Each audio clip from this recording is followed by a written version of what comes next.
ৰৈ ৰৈ বিনা লৈ ৰৈ ৰৈ কেতেকী ইউটিউব ভৰি গ'ল দয়াবিনী আৰু মায়াবিনীৰ ভিতৰত। অধ্যক্ষ মহোদয়, নিৰ্বাচনৰ আগত আৰু এটা বিতৰ্ক আৰম্ভ কৰা হৈছিল, মায়াবিনী আৰু দয়াবিনী। জুবিন গাৰ্গ আমাৰ হিয়াৰ আমঠু আছিল। জুবিনৰ মায়াবিনীয়ে অজস্ৰ অসমীয়াক ৰোমাঞ্চিত কৰে। জুবিনৰ গানে, জুবিনৰ শিল্পই, জুবিনৰ জীৱনে অজস্ৰ অসমীয়া যুৱক যুৱতীক যুগে যুগে প্ৰভাৱিত কৰি থাকিব। অধ্যক্ষ মহোদয়, মই গৌৰৱেৰে কম আৰু মই আজিও অত্যন্ত গৌৰৱেৰে কম, নিৰ্বাচনৰ পিছত জুবিনৰ জীৱন পৰিক্ৰমাত যেতিয়াই জুবিনক আজি জুবিনৰ নাম লৈ ৰাজনীতি কৰিব বিচৰাসকলে যেতিয়া জুবিনক সমালোচনা কৰিছিল, ব্যক্তিগতভাৱে তেওঁৰ লগত মই সদায় থিয় হৈ আছিলোঁ। মই সদায় কৈছিলোঁ যে জুবিন ৰাষ্ট্ৰৰ সম্পদ, জুবিন অসমীয়াৰ সম্পদ, জুবিনক জীৱনত সমালোচনা নকৰিবা। জুবিনৰ যেতিয়া মৃত্যু হ'ব আমি সকলোৱে কান্দিব লাগিব। আৰু ই মোৰ কোৱা কথা নহয়, মোৰ এই বক্তব্য, বহুকেইটা বক্তব্য ছ'চিয়েল মিডিয়াত ঘূৰি আছে। অধ্যক্ষ মহোদয়, জুবিনক জীৱনত সন্মান কৰা আৰু মৃত্যুৰ পিছত ব্যৱহাৰ কৰিব বিচৰা দুখন সমাজৰ সৃষ্টি হৈছিল ইলেকশ্যনৰ আগত। যিসকলে জীৱনকালত জুবিনক নিৰ্মমভাৱে সমালোচনা কৰিছিল, তেওঁলোকে জুবিনৰ সমাধিলৈ গৈ অসমৰ ৰাজনৈতিক যুদ্ধখনক তেওঁলোকৰ ফালে লৈ যাবলৈ চেষ্টা কৰি, যিসকলে নিজৰ জুবিনক যিসকলে নিজৰ জীৱনত নিজৰ সমষ্টিলৈ এবাৰো অনুষ্ঠানৰ বাবে নিমন্ত্ৰণ কৰা নাছিলে, ৰাতি ৰাতি তেওঁলোক জুবিনৰ সমৰ্থক হৈ পৰিছিল। কিন্তু দুৰ্ভাগ্য, তেওঁলোকৰ মুখেদি মায়াবিনী নোলাইছিল, তেওঁলোকৰ মুখেদি দয়াবিনী ওলাইছিল।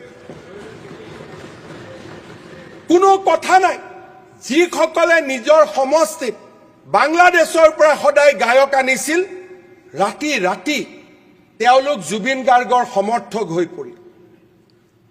অধ্যক্ষ মহোদয়, আপুনি বৰপেটাত ৰাজনীতি কৰে। বৰপেটাৰ বহু অঞ্চলত যোৱা 30 বছৰত এবাৰো জুবিন গাৰ্গৰ অনুষ্ঠানটো হোৱা নাছিল। তাৰ পৰা বাছে বাছে মানুহ জুবিনৰ সমাধিলৈ আহিব আৰম্ভ কৰিলে, জুবিনৰ সমাধিলৈ আহিবলৈ আৰম্ভ কৰিলে। আমি মায়াবিনীবিলাক কৰবাত পিছুৱাই গলো, দয়াবিনীবিলাক আগুৱাই গল। মায়াবিনী পিছুৱাই গল, দয়াবিনীবিলাকে সমাধি ক্ষেত্ৰখন দখল কৰি ল'লে। এতিয়া কোনো নাই অধ্যক্ষ মহোদয়, এতিয়া কোনো নাই অধ্যক্ষ মহোদয়। বৰপেটাৰ বহু ঠাইত জুবিন গাৰ্গে প্ৰগ্ৰাম কৰিছে, বহু ঠাইত কৰা নাই, মই সেইটো কৈছো। কৰাবিলাকতো চবেই জানো। বৰপেটা, ভবানীপুৰ, সৰভোগতো বহুত বাৰ কৰিছে, বৰপেটা ৰোডত বহুত বাৰ কৰিছে। ক'ত কৰা নাই মই এইটোহে কৈছো। হাউলিতো কৰিছে ছাৰ। হাউলিটো আমাৰ জাগা ভাই, মোৰো সমষ্টি আছে ছাৰ, ময়ো আছো তাতে। মই জাগাৰ কেইটা মই নাম ল'ব খোজা নাই, নাম ল'লে উত্তৰ দিব নোৱাৰিব। বৰবালা, কলগাছিয়া এইবিলাক অঞ্চলতো কৰিছে নহয়। এইবিলাকটোতো কলগেছিয়াটোতো আমাৰ গোটেই অসমীয়া সমাজৰ পৃষ্ঠভূমি আছিলে, এতিয়াহে কোনোবাই দখল কৰি ল'লে। বৰপেটাটো আমাৰে জেগা আছিল, মহাপুৰুষ শংকৰদেৱে তাত আছিলে। হাউলিটো আমাৰে আছিলে, আমিও আছো ছাৰ। আপুনি পিছত আহিলে, আমি 500 বছৰৰ পৰা আছো।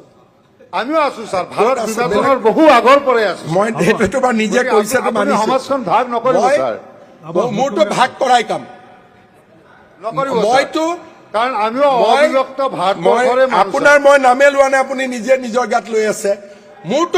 মোৰতো ভাগ কৰাই কাম।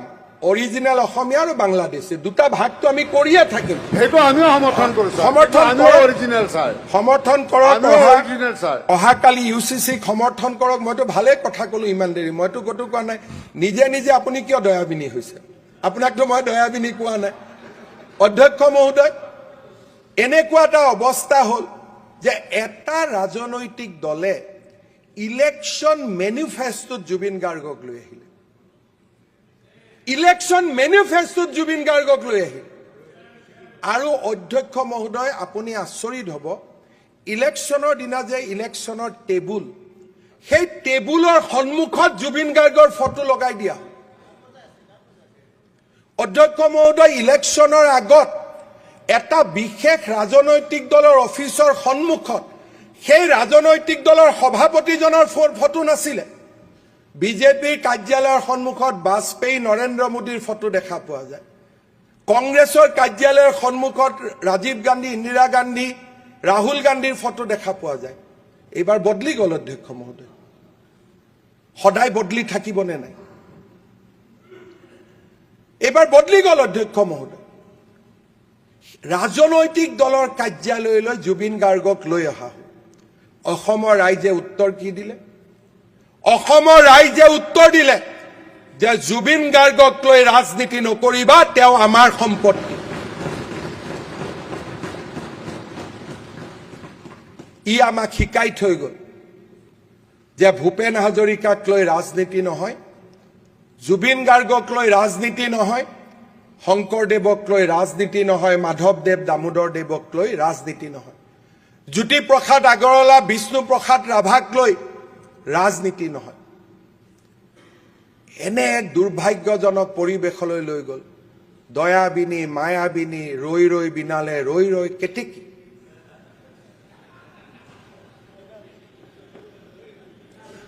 কিমান তললৈ যাব পাৰে অধ্যক্ষ মহোদয়? ৰৈ ৰৈ বিনালৈ, ৰৈ ৰৈ কেতেকী।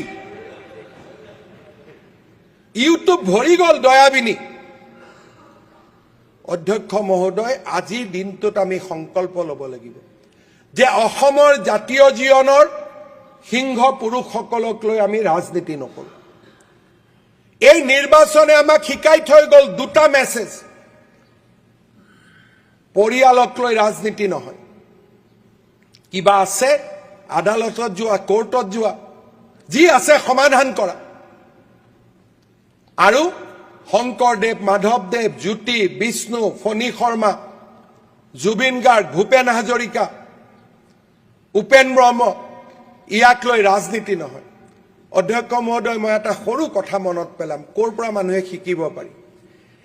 BTC ইলেকশ্যনৰ সময়ত মই কোকৰাঝাৰলৈ এখন মিটিঙলৈ গৈছিলোঁ।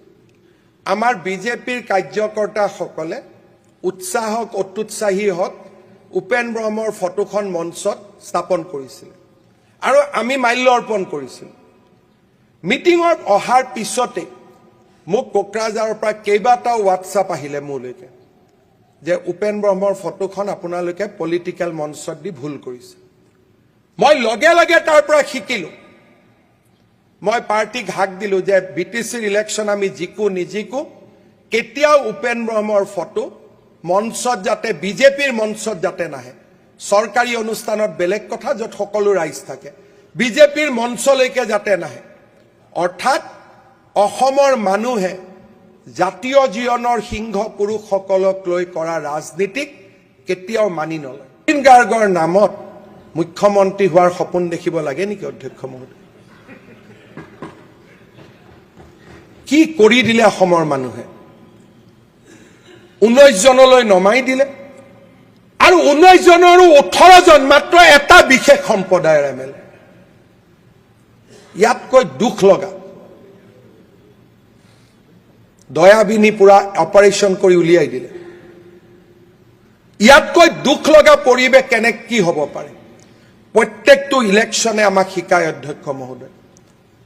এই ইলেকশ্যনে দুটা কথা আমাক শিকাই থৈ গ'ল যে ভূপেন হাজৰিকা, জুবিন গাৰ্গ, শংকৰদেৱক লৈ ৰাজনীতি নহ'ব, উপেন ব্ৰহ্মক লৈ ৰাজনীতি নহ'ব।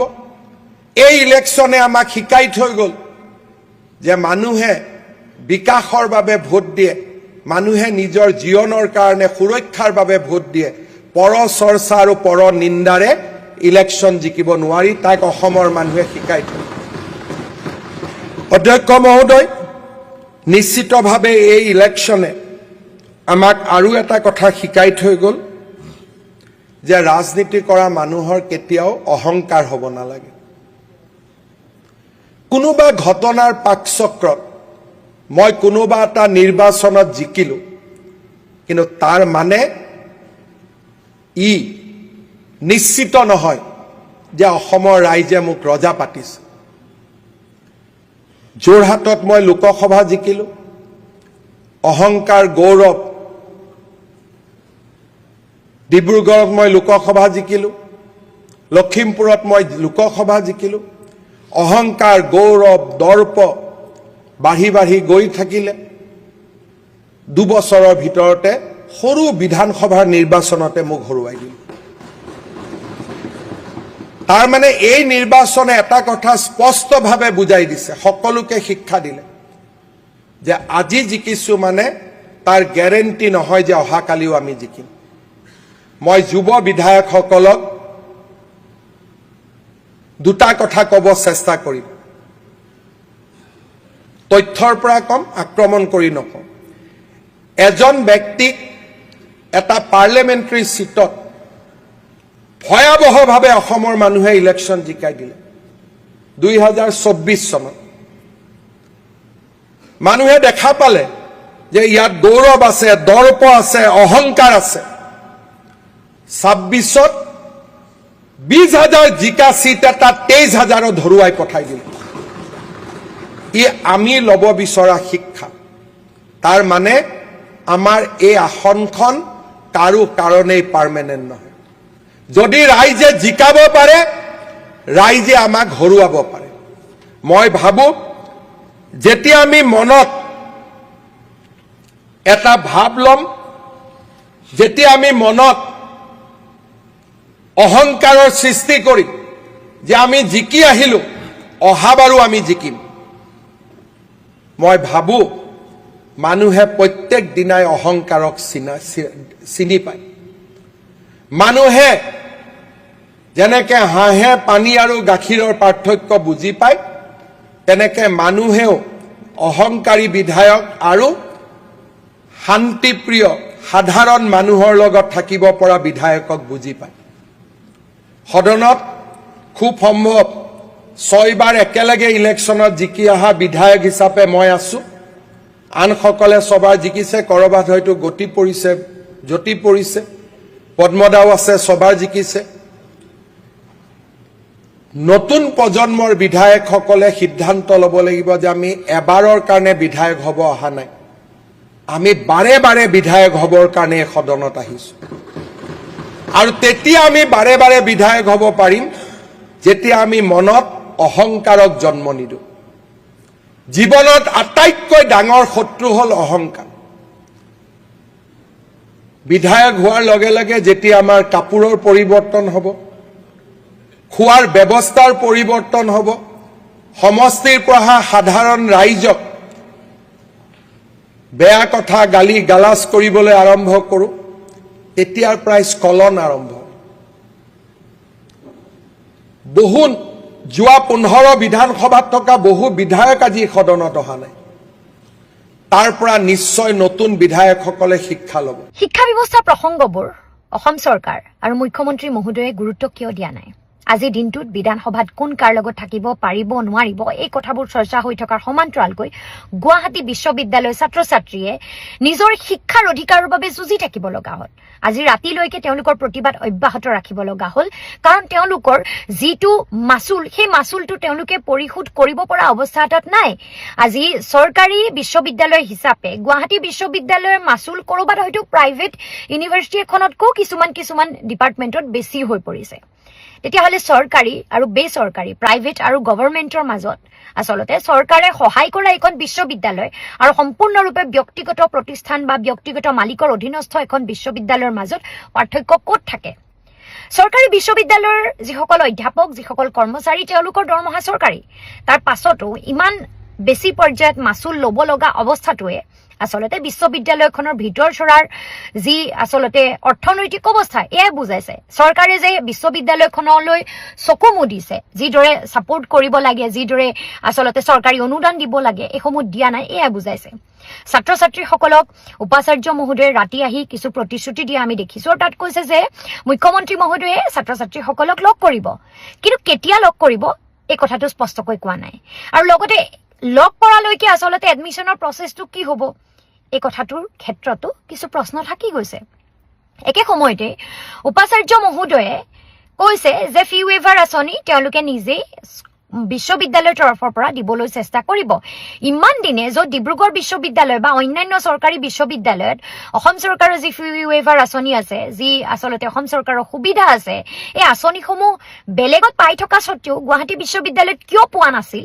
এইটো এটা ডাঙৰ প্ৰশ্ন আজি ইন্টিগ্ৰেটেড পাঠ্যক্ৰমৰ ইমান বেছি আচলতে মাচুল কিয় বেছি এইটো এটা ডাঙৰ প্ৰশ্ন কিয় ইমান বেছিকৈ মাচুল ল'ব লগা হৈছে য'ত দৰমহাটো চৰকাৰী দৰমহা পোৱা অধ্যাপকে বিশ্ববিদ্যালয়সমূহত থাকে আৰু এই কথাবোৰক যদি ইন্টিগ্ৰেটেড পাঠ্যক্ৰমসমূহ ইন্ট্ৰডিউচ কৰাৰ পাছত আচলতে চৰকাৰী যিখিনি সাহায্য থাকিব লাগে এই সাহায্যবোৰ কিয় নাই একে সময়তে যেতিয়া আঁচনি এখন গভৰ্ণমেণ্টৰ থাকে এই আঁচনিখন সকলো চৰকাৰী অনুষ্ঠান প্ৰতিষ্ঠানত পাব পৰা সুবিধাটো কিয় নাই আনকি উচ্চ শিক্ষাৰ ক্ষেত্ৰ বিশ্ববিদ্যালয়সমূহ উচ্চ শিক্ষাৰ প্ৰাণ কেন্দ্ৰ তাতেই যদি নাপায় তেন্তে কি হ'ব আজি মুখ্যমন্ত্ৰী মহোদয়লৈ আমাৰ এইটো স্পষ্ট অনুৰোধ থাকিব যে এই কথাটোৰ আৰু হেমাহি যাতে তেখেতে নকৰে ছাত্ৰ ছাত্ৰীসকলে নিজৰ আজি সেমিষ্টাৰৰ এক্সাম আহিবলৈ বেছি দিন নাই এনে সময় তেওঁলোকে ৰাজপথত আহি তেওঁলোকে বিশ্ববিদ্যালয়ৰ আচলতে হোষ্টেলৰ বাহিৰত আহি প্ৰতিবাদ কৰি থাকিব নে তেওঁলোকে ৰুমৰ ভিতৰত পঢ়িব উপাচাৰ্য মহোদয়ে কৈছে যে আমি ফি ৱেইভাৰ নিজাববীয়াকৈ বিশ্ববিদ্যালয়ৰ তৰফৰ পৰা ইন্ট্ৰডিউচ কৰিম চৰকাৰে কি কৰে নাজানো লাগিলে বিশ্ববিদ্যালয়ত যি অৱস্থা নহওক পাঠ্যক্ৰম বন্ধ হৈ যাওক বিশ্ববিদ্যালয় বন্ধ হৈ যাওক আমি নিজৰ ফি ৱেইভাৰ ইন্ট্ৰডিউচ কৰিম এই অসহায় অৱস্থাটোৱে কি বুজাইছে আজি উপাচাৰ্য মহোদয়ৰ বিষয়ে আমি যিমান দূৰলৈকে জানো মুখ্যমন্ত্ৰী তেখেত আচলতে অতিকৈ ঘনিষ্ঠ চৰকাৰীও তেখেতৰ যথেষ্ট পদমৰ্যাদা ইয়াৰ আগতো আমি আছিল চৰকাৰৰ শিক্ষা বিভাগৰ তেখেত প্ৰত্যেকটো পদক্ষেপত জড়িত এনে এজন ব্যক্তি যেতিয়া উপাচাৰ্য হৈ থকা বিশ্ববিদ্যালয়খনতে চৰকাৰে চকু মুদিছে এনে এজন আচলতে উপাচাৰ্যই যেতিয়া মুখ্যমন্ত্ৰী মহোদয়ৰ সমস্যাৰ কথা অৱগত কৰোঁতে গুৰুত্ব পোৱা নাই তেতিয়াহ'লে অন্যান্য সাধাৰণ বিশ্ববিদ্যালয় বা অন্যান্য মহাবিদ্যালয়সমূহৰ সমস্যাৰ কথাবোৰ ক'ত থাকিব আজি উপাচাৰ্য মহোদয়ে যিটো আচলতে তেওঁৰ কথা এই কথাটোত প্ৰকাশ পাইছে তেখেত কিমান অসহায় যে তেখেতে চৰকাৰে কি কৰিব নাজানো ফি ৱেইভাৰ দিয়াৰ পাছত কোৰ্চেই বন্ধ হ'বনে বিশ্ববিদ্যালয়ৰ অৱস্থা শোচনীয় হ'বনে কি অৱস্থা হ'ব তেখেতে স্পষ্টকৈ কৈছে তাৰমানে চৰকাৰে আজি বিশ্ববিদ্যালয়খনৰ যিসমূহ সমস্যা এই সমস্যাসমূহত একেবাৰে গুৰুত্ব দিয়া নাই আজি যদি বিশ্ববিদ্যালয়ৰ ছাত্ৰ ছাত্ৰী এলিজিবল ছাত্ৰ ছাত্ৰীসকলক বিশ্ববিদ্যালয়ে ফি ৱেইভাৰ আঁচনিৰ জৰিয়তে মাচুল ৰেহাই কৰে বা মাচুল নলয় মাচুল নোলোৱাৰ কথাটো অৱশ্যে তেখেতে কোৱা নাই ছাত্ৰ ছাত্ৰীসকলে স্পষ্টকৈ কৈছে যে ডিব্ৰুগড় বিশ্ববিদ্যালয়ত ফি ৱেইভাৰ আঁচনিৰ অধীনত যিসকলে পায় তেওঁলোকৰ মাচুল দিবই নালাগে এটকাও আজি কিমানলৈকে ৰিডিউচ কৰিব এই কথাটো বা মাচুল ৰেহাই কিদৰে হ'ব এই বিষয়ে স্পষ্ট নহয় যদিও কিন্তু তেখেতে কৈছে যে আমি ৰেহাই দিবলৈ আজি ফি ৱেইভাৰ আঁচনি ইন্ট্ৰডিউচ কৰিবলৈ আমি চেষ্টা কৰিম কিন্তু এই আঁচনি দিয়াৰ ফলত বিশ্ববিদ্যালয়ৰ কি অৱস্থা হ'ব বা কোৰ্চসমূহ চলাই ৰাখিব পাৰিবনে নোৱাৰিব লাগিলে কোৰ্চেই বন্ধ হৈ যাব নেকি এই ক্ষেত্ৰত এই অসহায় অৱস্থাটো তেখেতৰ কথাত আমি দেখিবলৈ পাইছো গতিকে তেখেতৰ কথাটোৱে স্পষ্ট বুজাইছে যে চৰকাৰে বিশ্ববিদ্যালয়খনৰ কোৰ্চসমূহ চলি থকাৰ ক্ষেত্ৰত একেবাৰে গুৰুত্ব দিয়া নাই বিশ্ববিদ্যালয় ইন্টিগ্ৰেটেড কোৰ্চেই হওক বা ফি ৱেইভাৰ আঁচনিৰ অধীনত যিসকলে